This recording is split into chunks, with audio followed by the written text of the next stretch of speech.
$1 for my Sega update. Got another one here. First to Loose. This was already in another video, but Shining Force 2, which some people were telling me was going loose for like $40, which is pretty cool. It was in my Sega CD, so Shining Force. From what I could tell, I played a little bit of it because it was plugged into the Sega CD. Just started up anyway, and it was like an RPG follow around like thing, like Final Fantasy. That's what it felt like. I played for like a second, but that'd be interesting to play. And then I got this loose for $1. NBA Showdown '94. I don't know, why not? And the other two are sports titles I got from the Goodwill. Goodwill is actually having a good price on them, and they are complete, which is a major turn on for me. Here's Tecmo Super NBA,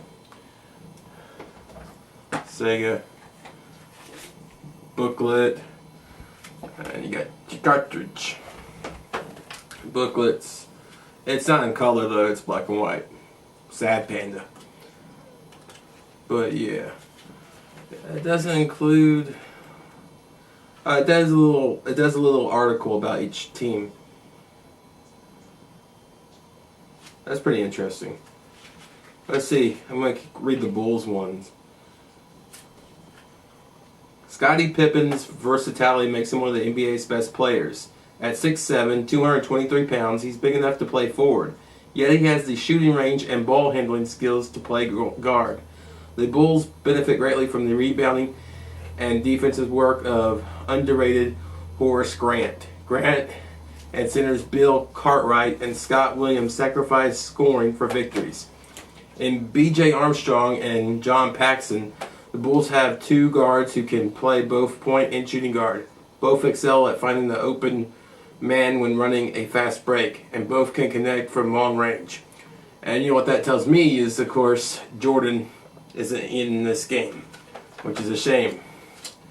You'll find that he was in very few games because he signed, you know, like, he was in that basketball, not even like that platformer where he has a basketball and just dribbles it into enemies to death. So yeah, that kind of sucks. But hopefully, I'm gonna try it because I like the basketball games in the, you know, the whole era of the Super NES Sega. I always thought they were really good. I think that's perfection. So yeah, hopefully it holds up to Tecmo's standards.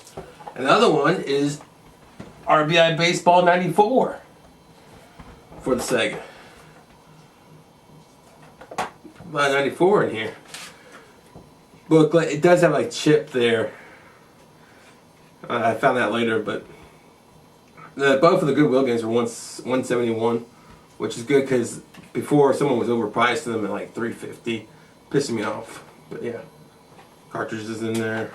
And again, I like this booklet, even though it's paperback, because it actually gives all the well, it gives like the stats that they count, like home run average, and they don't put steals on it. They just put S, and that just stands for speed.